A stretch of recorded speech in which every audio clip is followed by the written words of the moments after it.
And at some point in all entrepreneurs' careers, their journey, they need to trust themselves and take that leap of faith. It's going to be the people. That's the biggest thing by far. Your initial plans, at 99% of the time, do not pan out.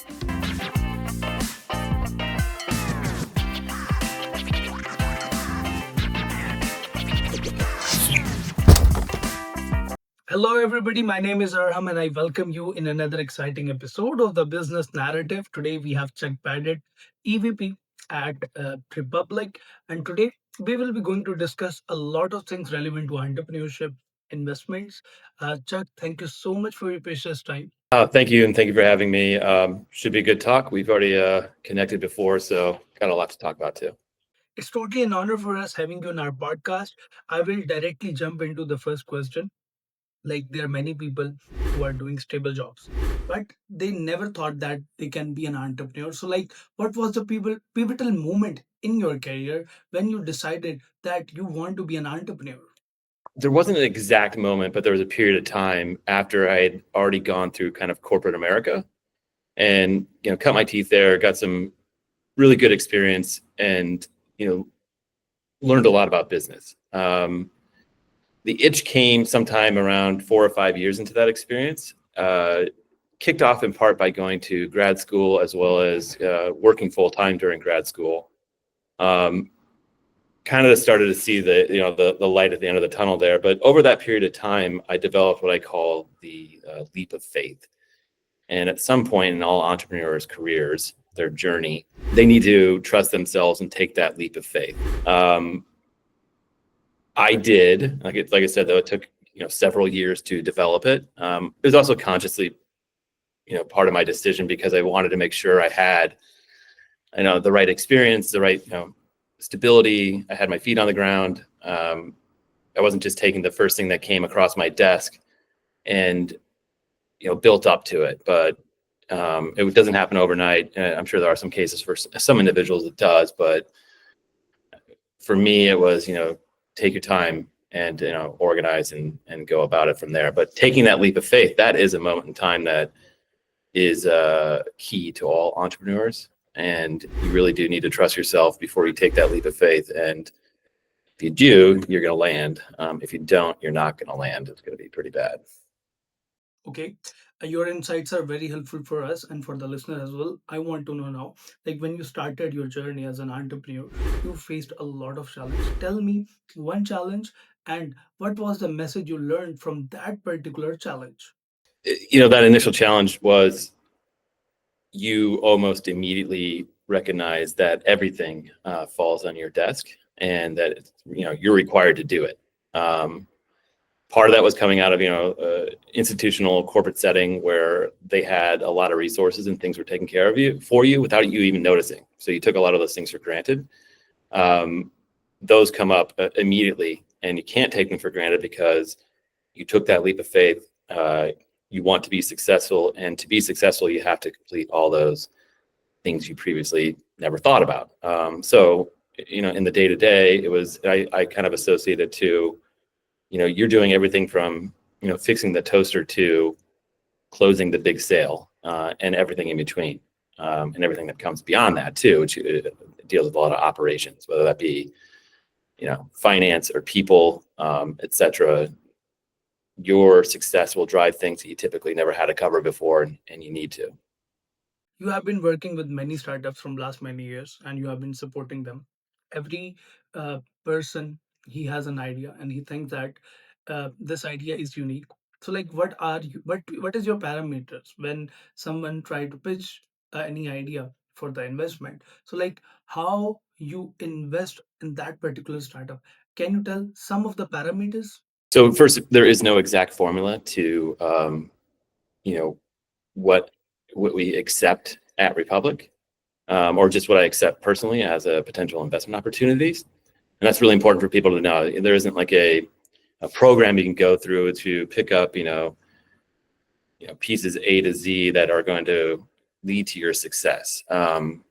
There are certain times when a company has a lot more emphasis on the first, three or four things to the company that looks very attractive, but the rest, as an investor, as someone who has experience with that particular, industry or those individuals that are running it, will come later, and it's part of the plan for the future of that company. So um, you do want to have, and we do too at Republic, kind of a baseline, right? You need to have a couple different things that are going on at a company, but that's generally going to happen across most startups and even early stage startups. It's going to be the people. That's the biggest thing by far. It's going to be any type of traction. Tractions can be a bunch of different things. It can be revenue. It can be business development. It can be partnerships. It can be people that you've attracted to the company post launch. So it's really an endless number of things that can be looked at, and why there is no exact formula to something that would be approved at Republic or something that would be approved by myself individually. The more you have, the merrier, for sure. As long as you can show that you have control and you are continuing to operate and execute on those individual pieces.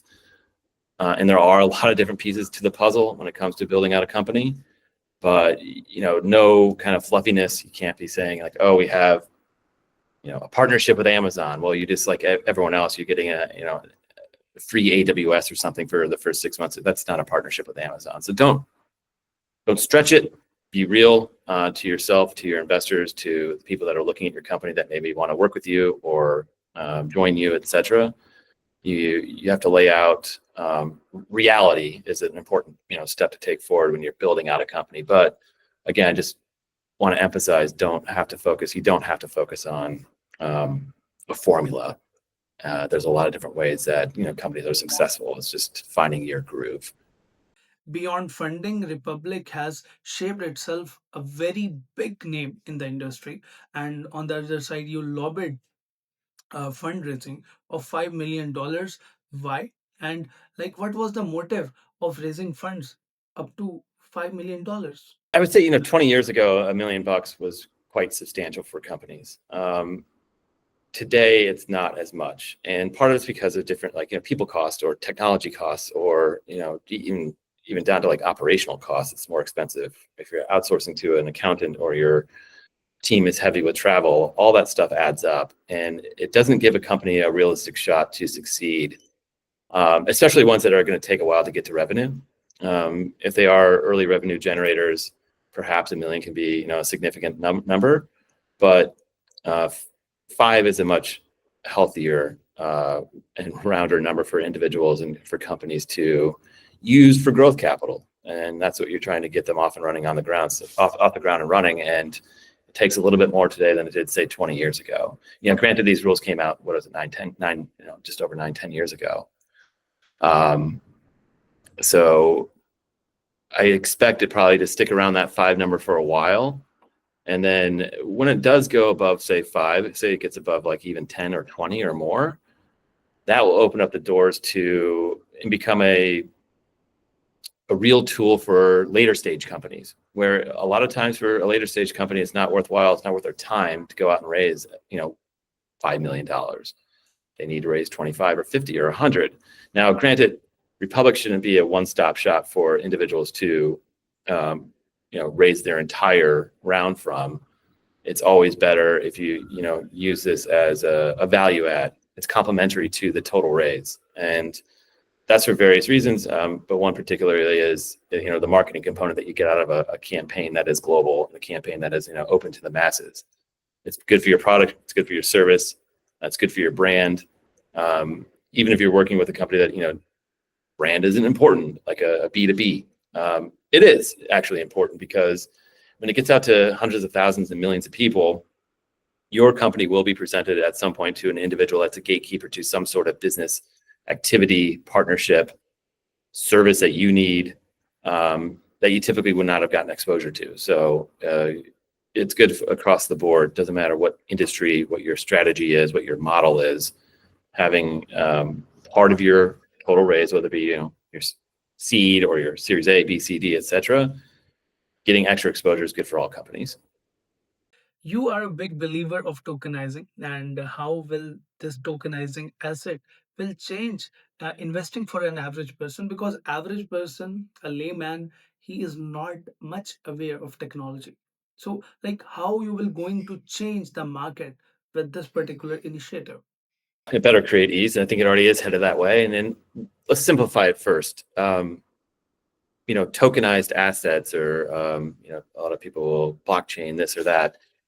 The reality is that, say, the traditional world, the only difference between that and today's or the future digital world is that one security is not on chain and one security is on chain. And then the benefits that an individual gets from that is it's severalfold. So it can be easier to transact, meaning like to make the investment. It can be easier to liquidate that investment. It can be easier to receive, and also more cost effective to receive any type of payout.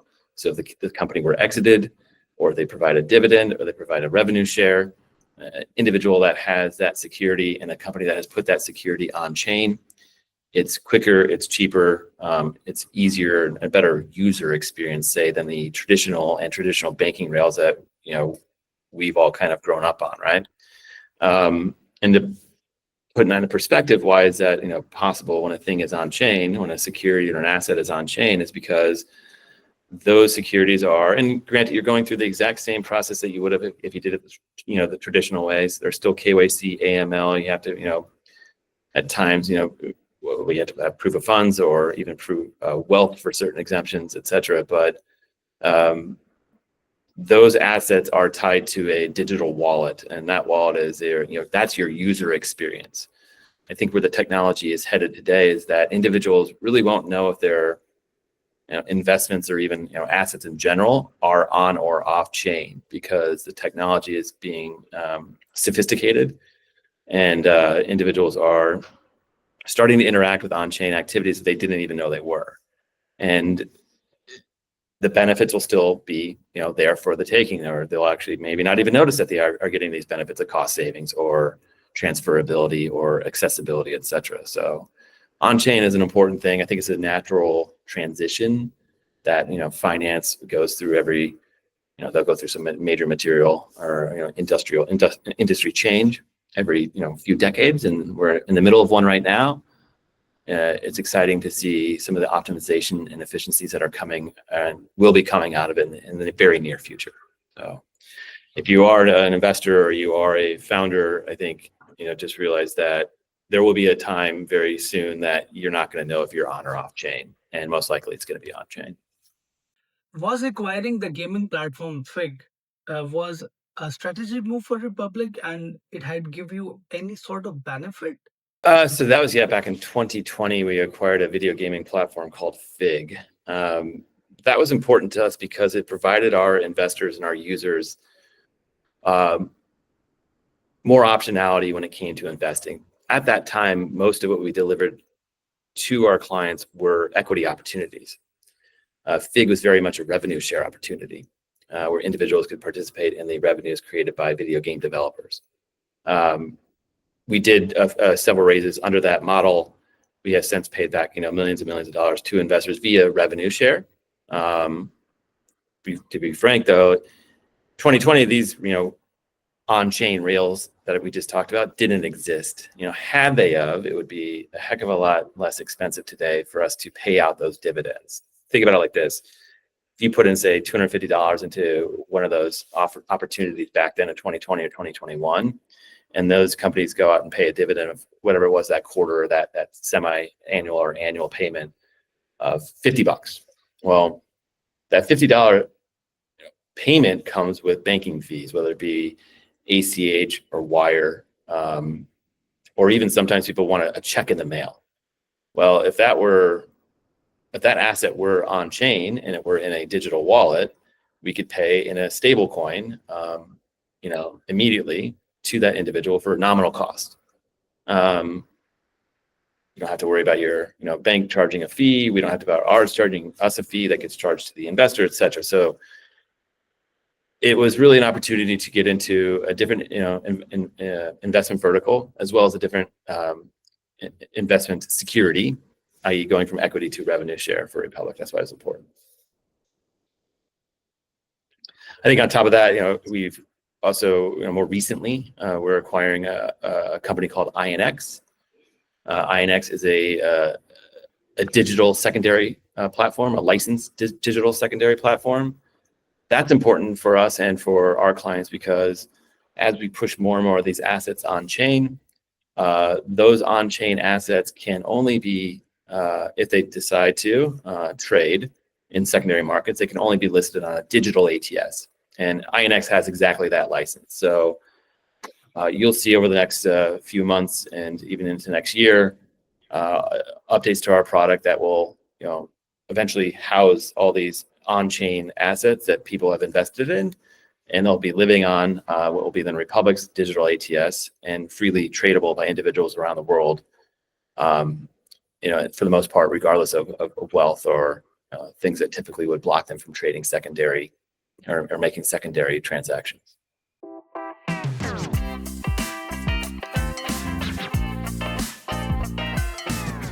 Now I will going to detrack you a little bit because we have a surprise rapid fire round, and I will going to ask you some rapid fire questions and you have to answer them very quickly. Morning bird or night owl? Night owl. Any application that is improving your productivity on daily basis? WhatsApp be considered an application? WhatsApp definitely increased my productivity. Any skill you wish to know or you learned earlier in your life? I would say I already have this to a degree, but I would say more patience. Well, patience is a skill, Okay. and having more is better. And lastly, calls or text? Text. So this is the end of our rapid fire round. We had a time limit. We are in a time frame. So, but before leaving, any message for aspiring entrepreneurs, those people who are juggling around, they are not getting their desired results. One message you want to give to them from your past experiences? Yeah, I mean, stick with it. The wherewithal of founders is always amazing. I've seen hundreds that I thought were on the, imminently going to fail, and nearly each and every time they did not. That's the drive, the wherewithal, the patience I was just talking about. I think sticking with it and sticking to your plan is super important. The more you own it, the more you know it like the back of your hand, the better you're going to do. And a lot of the ups and downs of the journey those are experiences you need to keep in mind, and they'll help you along the way. So overall, and simply just stick with it. It'll get better before you know it. It was totally an honor for us having you on our podcast. I hope all the viewers now they have some clear vision. If you want to raise fund, these are the footsteps that you have to follow, and every idea is unique until unless it's not solving. Every idea is unique, but you need to do a proper research. We will be going to meet you in the next podcast. Till then, keep daring, keep listening, and keep achieving your goals.